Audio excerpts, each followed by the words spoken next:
Gold, trusted gold buyers. మీరు తాకట్టు పెట్టిన బంగారాన్ని విడిపించి ఈ రోజు ఉన్న మార్కెట్ ధరకు కొనబడను. 3 నిమిషాల లోకల్ కాలు ₹1. ఓ ఏమయ్యా 3 నిమిషాలు ఫోన్ మాట్లాడితే ఎంత? జస్ట్ ₹1 బోర్డులో రాసింది కదా సార్. ఆ బోర్డులో ఉన్న మ్యాటర్ కమిటీ ఏంటో కదా. కమిటీ ఉంటారు, తేడా ఏం రాదు కదా. తేడా ఏమీ రాదు. సరే నేను ఫోన్ తీసి హలో అనగానే టైం ఎంత అయిందో చెప్పాలి. అలాగే. అర్థమైందా? రింగ్ అవుతుంది. హలో, అది 1 నిమిషం. ఎవరు? సుబ్బారావా? నేను స్వామిని. అదేనయ్యా, మా అమ్మాయికి పెళ్లి సంబంధం చూడమని చెప్పాను కదా. చూసావా ఏంటి? కుర్రాడు ఎస్టీడీ బూత్ నడుపుతుంటాడా? చిచ్చి, ఆఫ్టర్ ఆల్ నా కూతురుని ఎస్టీడీ బూత్ నడుపుకునే వాడికిస్తానా? నెవర్. సిగ్గు లేదు. పెట్టేస్తాను. పెట్టాయి. ఏమంతా? 12 నిమిషాలు. అంటే ఎంతసేపు మాట్లాడాను? 1 నిమిషం. ఇదిగో. ఇదేంటిది? ₹10 నేను ఎంతసేపు మాట్లాడాను? 1 నిమిషం. 3 నిమిషాలు ఫోన్ మాట్లాడితే ఎంత? ₹1. 3 నిమిషాల్లో 1 నిమిషం అంటే ఎన్నో వంతు? 3వ వంతు. రూపాయిలో 3వ వంతు ఎంత? 33 పైసలు. నేను ఎంత ఇచ్చాను? ₹10. అంటే ధర్మగుణము విశాల హృదయం ఉన్నవాడిని కాబట్టి 17 పైసలు ఎక్కువ ఇచ్చాను. అర్థమైందా? సార్ 3 నిమిషాల కాలు ₹1 అని బోర్డులో ఉంది కదా సార్. అదంతా నాకు అనవసరం అయ్యా. 3 నిమిషములు గాని అంతకు లోపు గాని ఎంతసేపు మాట్లాడినాను రూపాయి తప్పనిసరిగా ఇవ్వవలేను అని నువ్వు బోర్డు పెట్టుకోవాలి. పెట్టలేదు కాబట్టి అంతే. సార్ మరి మీరు డెప్త్కి వెళ్ళిపోతున్నారండి. నేనంతే, మా అమ్మాయి కూడా అంతే. చాలా డెప్త్కి వెళ్ళిపోతుంటాం. Hello STD booth.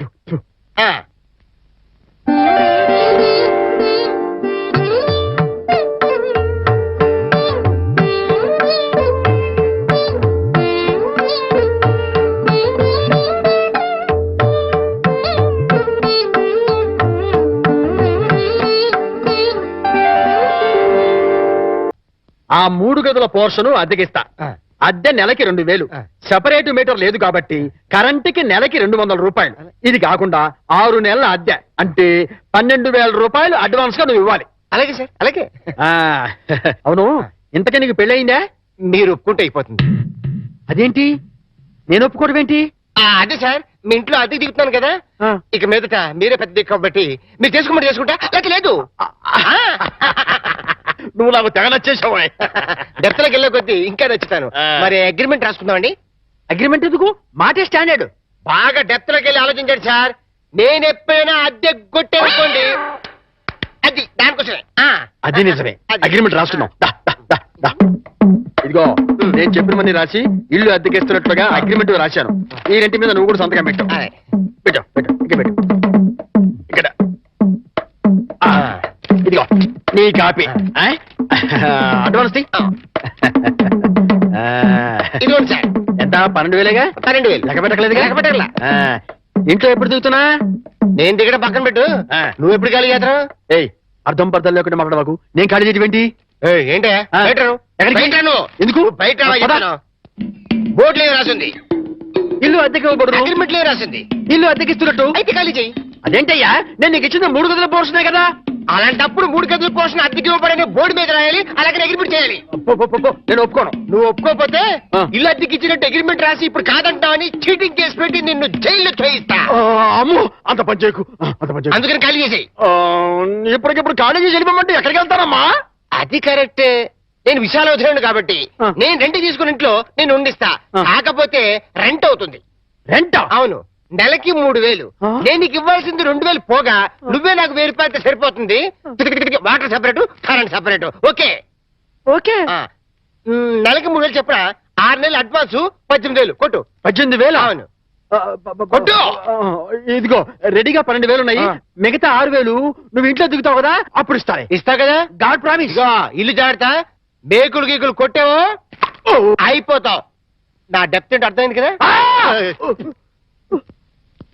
ఓరి వీడి డెప్త్ బంగారం గాను నా ఇంటికి నేనే అద్దె కట్టుకునే డెప్త్ లో పడేశాడు. ఈ డెప్త్ లోంచి నేను ఎప్పటికి బయటపడతానో ఏమిటో.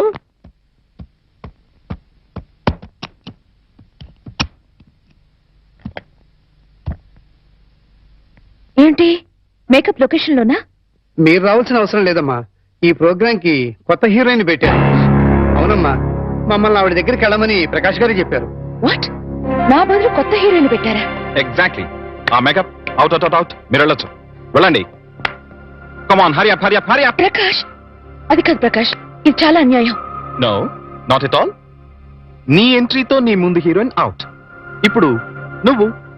ఈ లైన్ లో ప్రతి వాళ్ళకి తప్పని పరిస్థితి ఇది.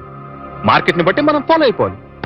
ఎక్కడ క్రేజ్ ఉంటుందో అక్కడ పోయిట్రీ ఉంటుంది. నువ్వు చాలా స్వార్థపరుడివి. No, hey, I'm a business man.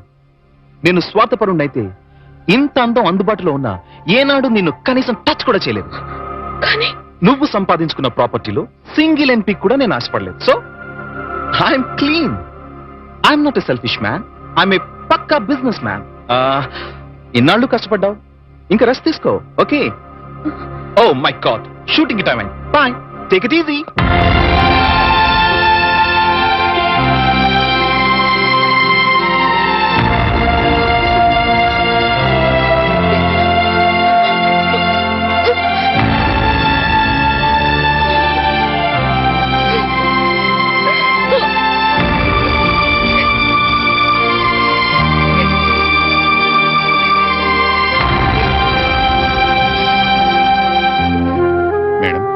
ये आपकी गाड़ी की चाबी है। मुझे नई हीरोइन का पास नौकरी मिली है। शूटिंग नहीं तो मैं पागल हो जाता हूँ। मैं चलूंगा।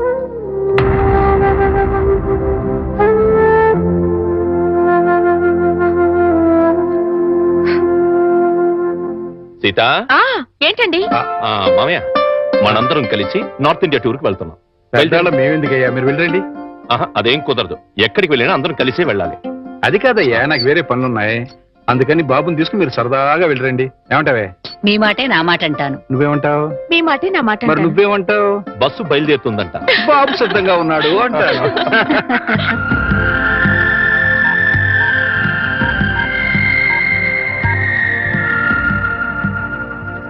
Hi Rita. హాయ్ వాణి. ప్రకాష్ నన్ను తీసేసి కొత్త హీరోయిన్ పెట్టుకున్నాడు. ఇది మామూలే. ఇది మామూలేనా? ఆ, ఏమిటో ఒక్కసారిగా ఒంటరిదాన్ని అయిపోయాను. పిచ్చి బోర్గా ఉంది. మా ఇంటికి రావా? సారీ వాణి, నాకు వేరే పనుంది. It's all right.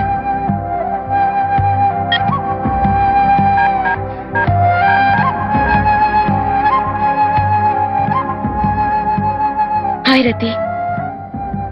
हाँ, मैं बिल्कुल अकेली हूँ. आज शूटिंग भी नहीं. मुझे बहुत बोर लगती है. तुम मेरे घर आओ ना. क्या नहीं आ सकती हो? ओह, शूटिंग जा रही हो. अच्छी बात.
హాయ్ వాణి, కమ్ కమ్ కమ్ కమ్.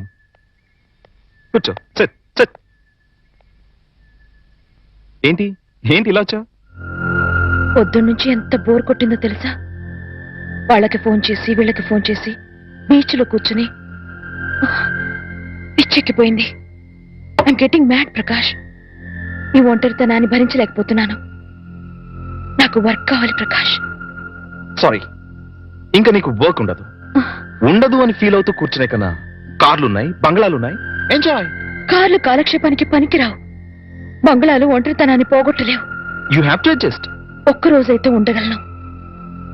జీవితాంతో ఇలా ఒంటరిగా ఎలా ఉండను? ఒంటరిగా ఉండడం ఎందుకు? మళ్ళీ పెళ్లి చేసుకో.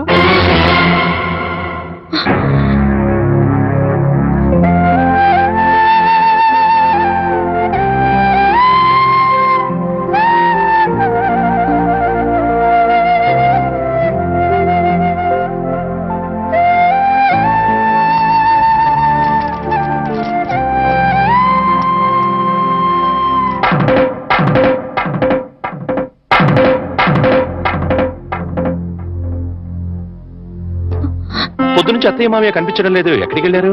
వాళ్ళు సైన్స్ మాస్టర్ కూతురు పెళ్ళట. మీరు నిద్రలేచేసరికి వెళ్ళారు. సాయంకాలం వస్తారు. అలాగా?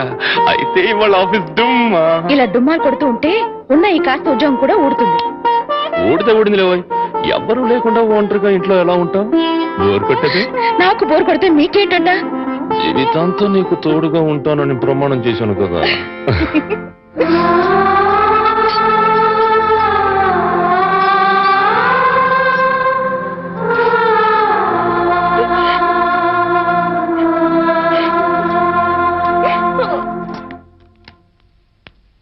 గురుజీ ఉత్తరం రాసి పెట్టండి.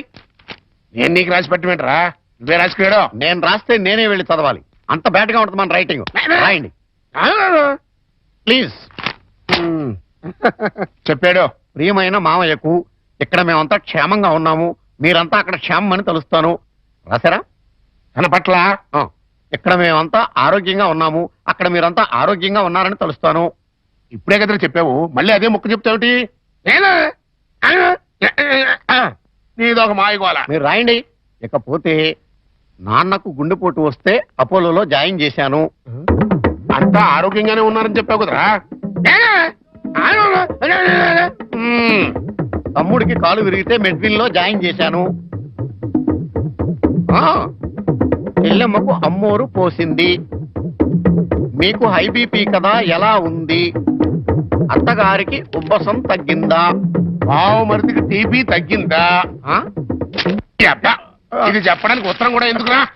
All out, start immediately and Telegram ఇస్తే సరిపోలా?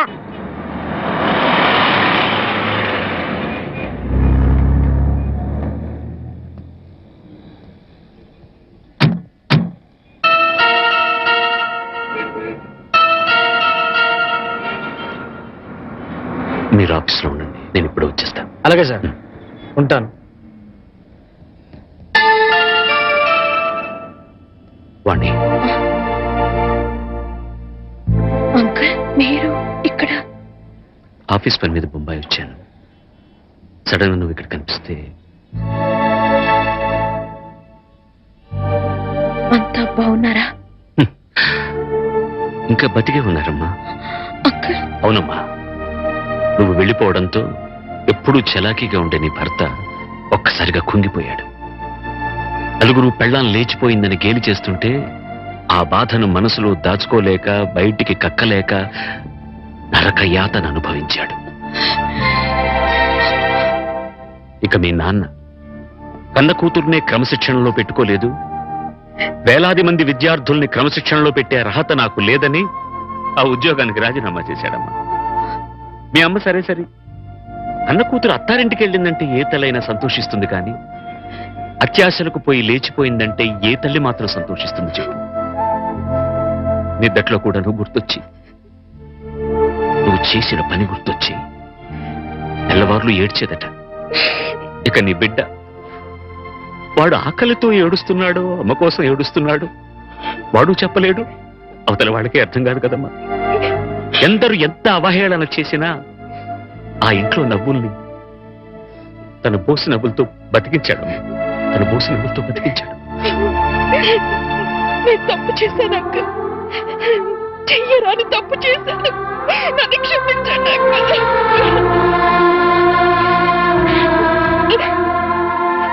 సరిదిద్దుకోవడానికి అవకాశం లేని తప్పు చేసావమ్మా నువ్వు.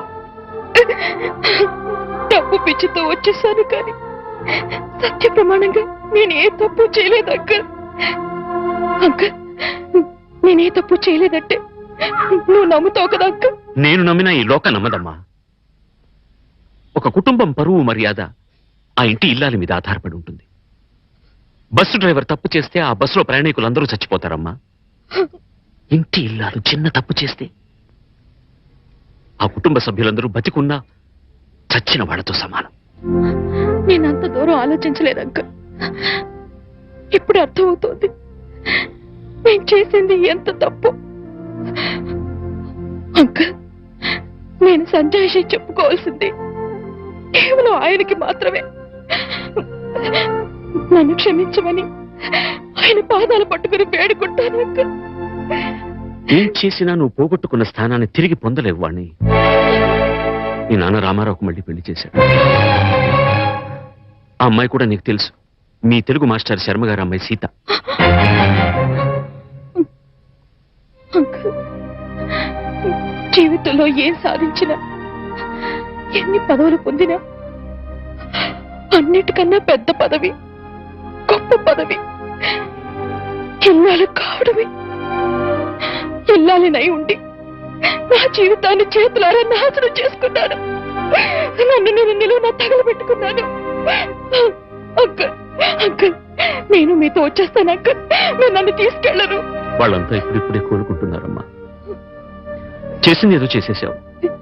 నువ్వు వింటానంటే ఒక చిన్న సలహా చెప్తాను.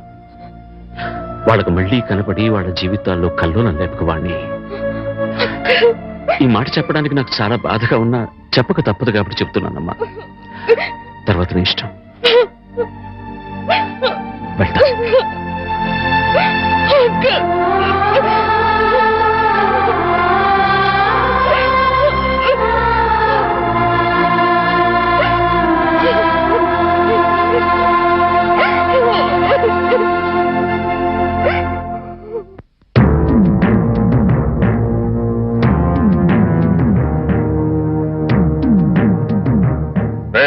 ఇంట్లో అద్దెకుంటు నువ్వేనా?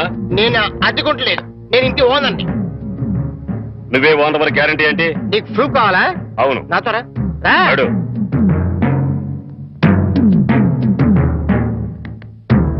ఈ నెల అద్దె ఎప్పుడు కడతావు? కడతాను రా, మా రౌడీ గారు వస్తే నీ ఒంటి కట్లు కడతాను రా. ఏయ్, అద్దెడితే సిలిండర్ వేసి ఇస్తావేంటి? అదేగా కడతా, తప్పకుండా కడతా. హెడ్ తాకట్టు పెట్టాను సరే కడతా, సరేనా? కడతా కదా.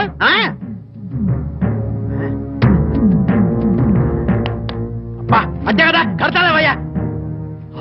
వచ్చేసావా? అబ్బా నన్ను కొడతావేందయ్యా? ఇల్లు ఖాళీ చేయనందుకు. ఖాళీ చేసిన నేను కదయ్యా, వాడు నేను ఓనర్ని. ఓనర్ ఎవరు అద్దెకోరది ఎవరో తెలియదా?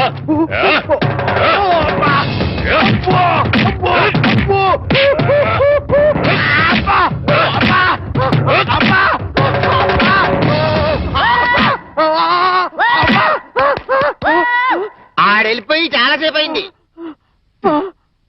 మనతో పెట్టుకుంటే రంగు పడుద్ది. పడిందిగా. అది